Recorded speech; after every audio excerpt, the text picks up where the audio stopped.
All right, welcome back. I'm talking about a topic that I feel I specialize in. Having 3 boys, 1, no issues, 2, autism, and 3, ODD/ADHD, which his dad used to have when he was that age as well.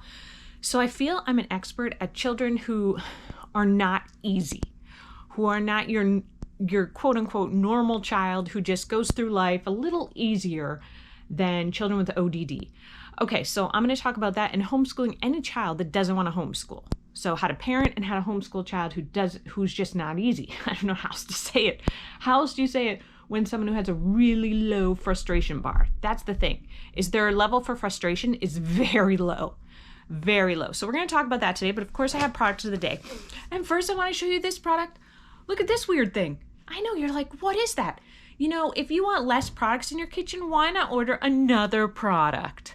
I know, it's super cool. I love it. I've been using it for like a month now at least. It is, so it has tongs there for spaghetti, but a strainer for pasta. I'm telling you, it feels like it does anything. There you go. But this, I want to show you something else that may appeal to you more. This is by Usborne. This is the Usborne Write Your Own Story word book. I'll just show you inside. So look at this, words for feelings. So it's got a lot of different words for feelings. When you flip it out, personality words. So that's what I like it for, but it has also these things that you can practice, like pick words from the opposite page and add more of your own. So it does have that, but I just like clothes can be, and it's got all different, oh my gosh, just synonyms and verbs and a whole bunch of different stuff. Description words, I don't know what they're all called, but anyway, faces and features, hair beads and more. If you want a tip on how to get your child to write more, like creatively, what I do is you be the typer. They will dictate to you and choose something they love. Like, hey, why don't we write a couple sentences, like a story about Paw Patrol, whatever it is they're into at that age, like whatever age they're at. And usually they can come up with some stuff regarding that. That's how we started. That's how my kids started. Yeah, faces and features. First impressions. It has one too. There's this one in here. Sound effects. Whiz, whistle, whoosh, flicker, flash. This is what I like. Words for said. So instead of, because we do a lot, he said, she said, he said, he said, he said, he said. So I'm like, Zara complained, grumbled, whined, sighed, respond, retorted. Anyway, I just think this book was cool. I bought it at Ollie's for, I want to say $4.99, maybe $3.99. I'm on a no buy, so this was not a successful trip. So what I've learned is I just can't go to stores. Can't go to stores. I know. Okay, so let's talk about ODD. So specifically, I'm going to do ODD. However, it can apply. This is for anyone who has problems. There's 2 books I'm going to talk about today. One is called The Powerful Child, and it's a very quick read. And it's by Dr. Kevin Lamont, who also has a podcast you can listen to. And he has some helpful advice for kids of all ages on there. But I specifically like this book. I've read a lot of his books. Understand that the first 2 kids, I did not have to read any parenting books. I didn't have to read a book. I did not. You would just like, hey, no, we don't do it like that. We do it like this. And that was it. They just did it. And then the 3rd kid, I've read every parenting book there possibly is.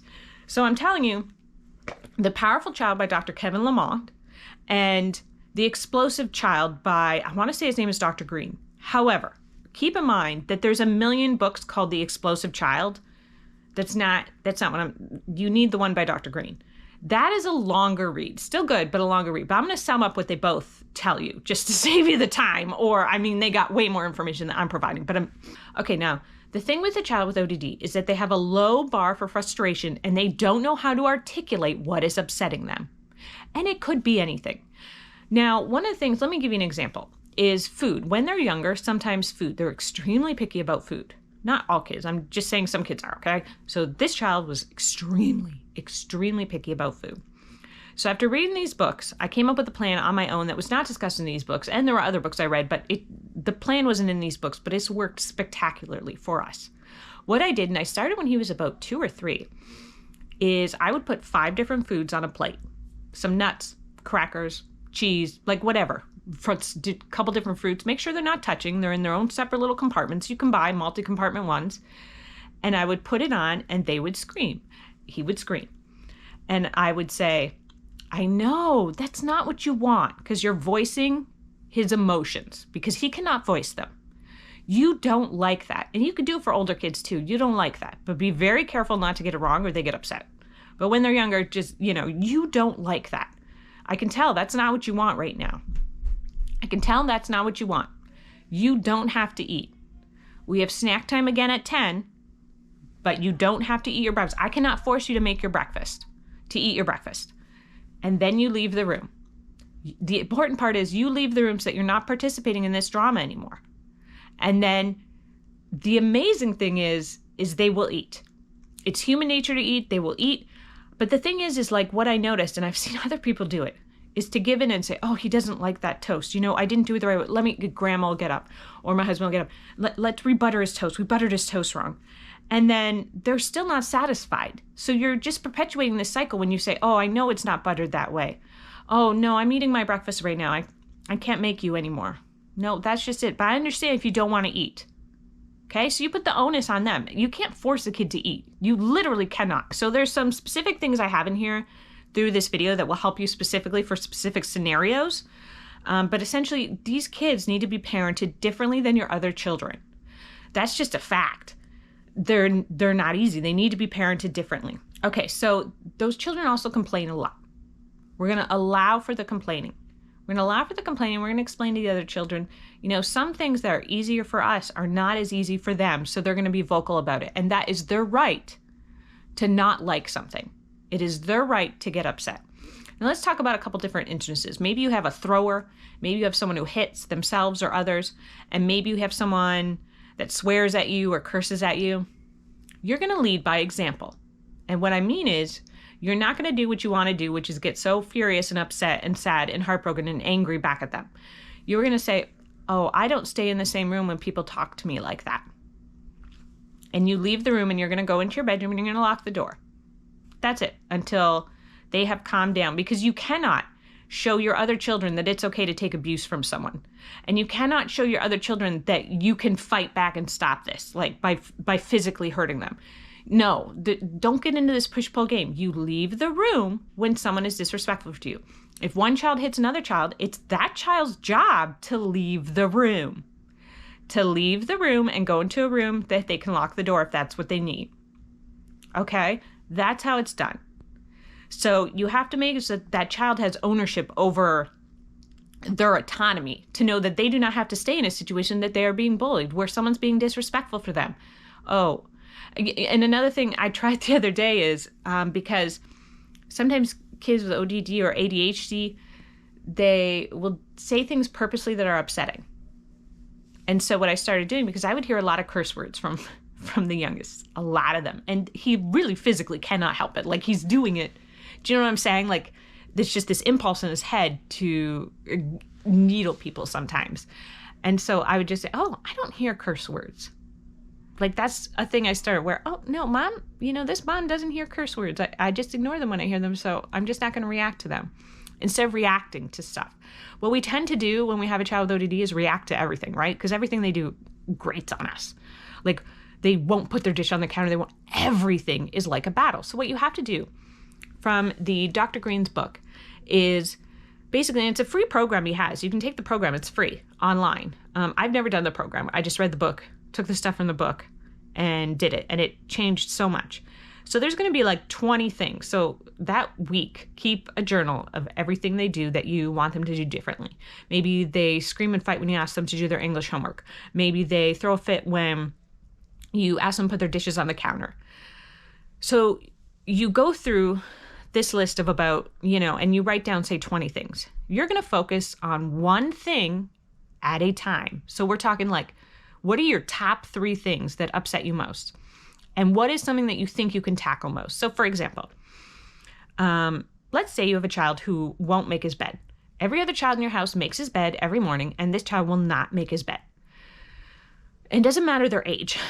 Well, if they're older, it's a little easier to talk to them. So when they are calm, first have a conversation. Hey, I want you to know that, we're going to do things differently now. I realized that it was more of an adversarial relationship, and I want more of I'm on your side, and I apologize if I haven't been demonstrating it, because I see how tough life is for you, and I'm very sorry for that, because I know you can't help it. And I want to work with you to get some solutions to these things that are very difficult for you. Now, if they're younger, obviously you can't say that because they're not going to get it. But just to try and break the ice. So I was wondering if we could talk about why you can't make the bed. Are you able to articulate it? Because sometimes they can't articulate it. Are you able to tell me why making the bed is so difficult for you? Because sometimes they can. Sometimes they say, I'm scared to be in my room alone during that time. Sometimes, it's different. It's odd, different things at these things. And then something you can do is either come up with a third solution. Like, hey, what about if I put your blanket on the bed in the morning and you put your pillows and your stuffed animals on? Or what about if we do it together for the first couple weeks? Or what about if instead of making your bed, I make your bed for you, but you take over one of my chores? Or what if you picked up the laundry for the family or something? Okay, so there's negotiation involved here because you want a peaceful home, you want a peaceful existence, and you want to teach them how to get through life because there's going to be tough things they have to do, but you don't have to battle with them on everything. Your job, you basically a coach. You are coaching them through the crappiness that they're going to have to endure for life. So that's one of the ways. So really getting to and figuring out. Now, when it comes to homeschool, there's a lot of things that you can do differently. So every day, for example, we're going to do reading, writing. Sorry, sun's in my eyes. Okay, so let's talk about reading, writing. So maybe when they're not doing their English, it's because it's a lot of handwriting. Maybe that's hard for them. And I get it. You don't want to be this sympathetic, well, they have to do it. They have to do hard things. Getting out of bed sometimes is hard for them. Things that are easier for other people is difficult for them. So they're going to do hard things. They do hard things every day, but you're going to try and help to get to the end goal, which is, okay, we want to get this English homework done. What about if I did the handwriting for you? Could we do it that way? Would that help you at all? So trying to negotiate and figure out what's going on. But one of the things you do, if you have a child who has ADHD, anything really, that they're quote unquote special, if you will, handwriting is going to be like a big deterrent to schoolwork. So what I do is I do the handwriting for them. And we don't do a lot of activity books anyway. You know how I homeschool. If you've watched a lot of videos, I homeschool differently than a lot of people do. But what we do is, so every day, reading, writing, and math needs to be done. Those are the three that they need to do before. So we do that first, then they can use the iPads. So at 2:00, they can use the iPads as long as such and such is done. They're reading, writing, math. Okay, so that it's not my job to harass them to do it. You're going to do that. Let me tell you something. Let me just pause there for a minute and go back to, say they didn't put their plate on the counter, okay? And you want them to put their plate on the counter. You're not going to bug them. You're not going to go and harass them and chase them around and nag them. Leaders don't nag their followers. They don't do it. You don't nag. If you're a boss, you're not going to nag your employee to do something. No, you would just fire them, right? So that's not a thing. So you're not going to do that. What you're going to do is you're going to wait. You're going to leave the plate there. Just wait, because it's not worth a fight. And your child will come to you and they will ask for a glass of water. They will ask to play the computer. They will ask for a ride somewhere if they're older. And then you say, absolutely. First, put your dish on the counter and then I can drive you. And that's it. There's no argument. There's no debate. Also allow them to complain.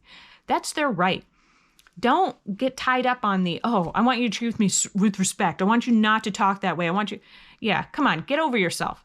Don't have such a big ego about it. Let them complain. If they're doing the task, that's it. And you know what? Awesome. All right, let's go. At some point, they will ask you for something.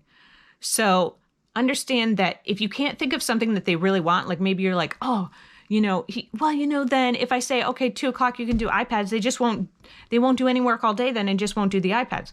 Okay, well then just wait till they ask you for something. They're going to ask you for something. I mean, there's no way you could possibly provide every single one of their needs. And if you are, that's a little much so that they come and ask you for something.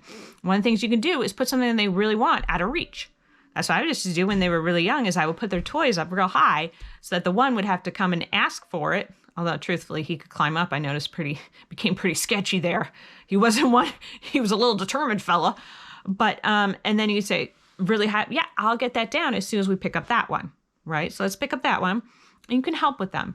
Another thing is, battles. Okay, so let me talk about battles. I'm going to go back to schoolwork. I know I haven't mentioned that, but I want to talk about battles for a second. Say your child comes to you, and I had my stepson once when he was really little. I met him when he was 4. So one of the things he would do is he liked to test me when he was little. And so he would say, oh, I'd like you to get that fork for me. I need you to get that spoon for me. He's old enough to get a spoon, get up to the drawer and get it himself. But he's a real stubborn child. What you do is you don't want to battle with a 4-year-old, especially a stubborn one. You don't want to battle with a child of any age. It doesn't matter how old they are, a teenager. They're really stubborn. You're just ruining your relationship, and your ego's just getting involved if you're arguing with a child. Like it is. And I don't want to insult myself because I've been there, but it's pathetic. So stop doing it. Okay, so who's ever more mature, stop fighting with the other one. So you would say, I'll get it for you this time, but then next time you have to get it yourself. Agreed? Or don't even ask if it's agreed. Just make sure he understands the rules, because then everybody understands the rules. There's no push and pull battle. You're getting it this time, and next time he's to get it for himself. Okay, so let's pretend you have a child who, I'm going to show you consequences. Let's pretend you have a child who goes outside without telling you, because I'm speaking from experience. You had a child who goes outside. Now, when he was little, because he's been doing it since he was little, we would put locks on the door, like really up high, and I would have alarms on the doors because he did it all the time. Like not all the time, but a lot. So that he would go out and so that he couldn't go out, right? So once in a while, sure, he still got out, but for the most part, he couldn't. So then by the time he was 6 years old, went outside and would go outside playing, and I couldn't find him. And it's infuriating, and it's scary, and it's upsetting. And it's like anytime a boundary of yours has been broken. How do you know a boundary of yours has been broken? Because you're infuriated. That's how you know. That's how you know. If you are infuriated, then a boundary of yours has been broken. So you have to figure out how to deal with that. So what you do is you decide, okay, if he goes out again, the consequence is going to be, and you have to choose something immediate. Don't choose something like, oh, well, next weekend when everybody goes out, you're not going to be able to go. Or because you want to preserve the family dynamic. So the consequence needs to be soon, quick, and dealt with without degrading them. And then you move on. So this is what we're going to do. We're going to say, I'm sorry, but no, not I'm sorry, but we're going to do, okay, no iPad. No iPad that evening. And so that's the plan. So now I have the plan, I have the consequence in hand. So I go get him and I say, here, let me talk to you for a minute. I said, listen, when you go outside, you have to tie it to safety. When you go outside, I find it very upsetting and worrying, because what if something happens, like a storm decides they're coming, a dog is loose in the neighborhood, and I think you're safe inside, and you're not. That's why I need you to tell me before you go out. So listen, because it's such a big deal, and because your safety means so much to me, we're going to have a consequence. So this time, there's no consequence. This time, there's no trouble, no punishment, nothing. So next time you go out, you tell me, hey, Mom, I want to go outside. And I'll say yes if I can. I can't always, but I'll say yes if I can. But if you don't do that and you just go outside, well, then we're going to say no iPad that evening. Okay, so that's going to be the rule. So that is the rule. So repeat to me the rule. If you go outside without telling me, what's going to happen? Okay, so you're going to come tell me. All right? All right, I love you. Okay, head on out. Have a good time. That's it. And then if it happens again, it's quick. Okay, you knew the rule. Remember the rule? Okay, so no iPad. Okay. And so that the punishment is swift, it's done, it's dealt with. It's not like a future thing, right? Like, oh, it's weighing over both of your heads. No. Because you don't want to ruin that for the whole dynamic of the family too, right? Like, oh, this weekend, you're not going to get, come on, stop with the drama. There's got to be something you can think of that you can impose immediately. Say you have a child that throws things. Okay, say you have a thrower. Unfortunately, you got to box up a lot of your stuff and put it away. Don't do it in a snobby way like, oh, I have an angry child, I have a terrible child. No, you're parenting differently. Your child's just not able to manage and to emotionally handle having a lot of stuff around. Pack it up, put it away wherever you need to, and lock that door. So that if you need to, you can go into your room and lock your door. I'm telling you that once your attention is out of the way. I had a child who used to hit himself. He would hit himself. And I tried everything. I'm telling you, I read every book. I tried everything. I tried 100 different things, talking to him over and over and over and over and over and over again. And finally, I just said, I'm sorry, I can't watch you do that. I love you too much. I can't watch you hurt yourself. Lasted 2 more times, never did it again. I had another child who at one point said, "Oh, I can't breathe, my heart's racing," when he was young. And so again, tried everything, took him to the doctor. First took him to the clinic right away. So I was like, something wrong. He says, can't breathe, da-da-da. And then the doctor's like, no, he's breathing fine. And I was like, well, then he must be doing it for attention. This must be something for whatever reason. This is his new thing for attention. Okay, so then I would say, oh, well, then you must go lay down by yourself. I'm going to leave you alone here by yourself and leave the room. Therefore, I'm taking the attention away. So it lasted 2 more times and never did again. Keep in mind, though, that a big thing to good behavior is every single day you have to do something that they want to do for at least 10 minutes. 10 to 20 minutes every day, they get to choose an activity. You sit there without asking questions. You're not here to grill them. You're not here to talk with them about like difficult subjects. No, you're just here to, okay, so what am I supposed to do? Oh, okay. Do it with them, engage with them, because then they have their fill of attention with you. You're going to improve your relationship. It's not easy to do. I get it, but you have to do it every day. Every single day without question. I do it first thing in the morning. I'm telling you, it sets the tone for the day. I'm telling you, it makes a huge difference. Okay, so back to schoolwork as I was saying, just because kids will get your attention one way or another. One way or another, kids are going to get your attention, right? So just make sure it's in a good way and that their quote unquote bucket is full. Okay, so let's talk schoolwork.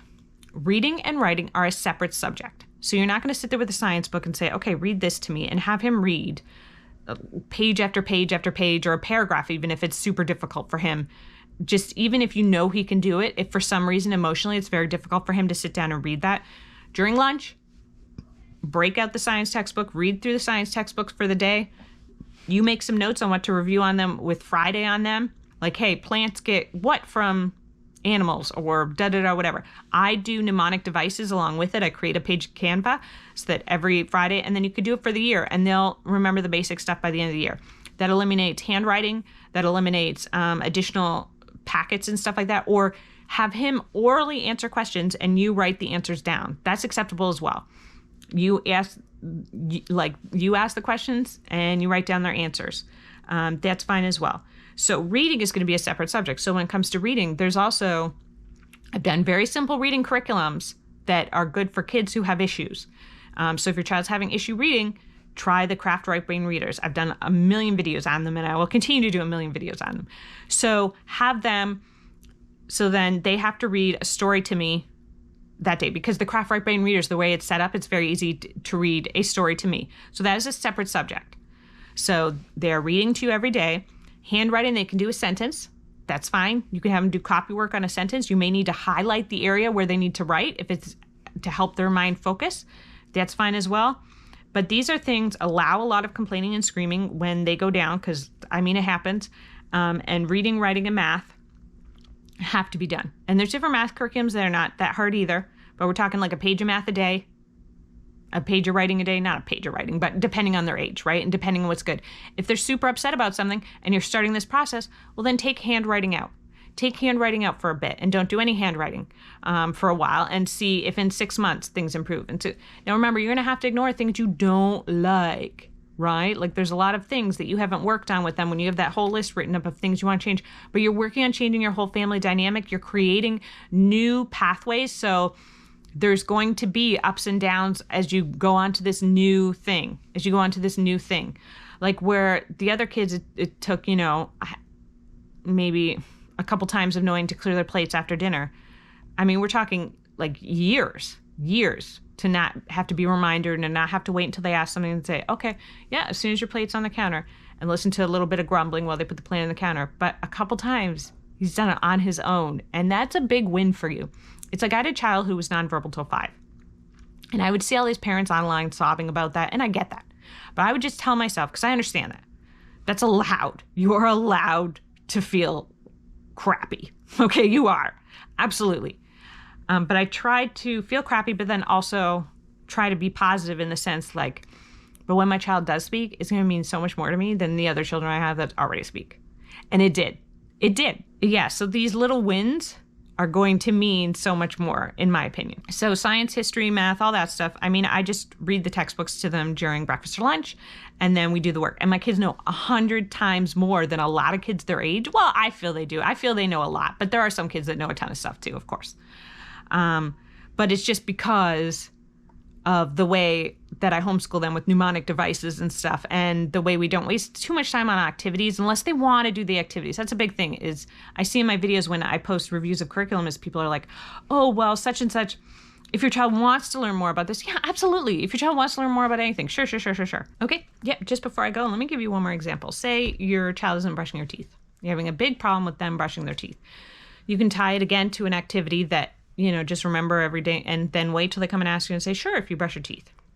However, some kids, especially with ODD, there's weird things they have that for some reason are so difficult.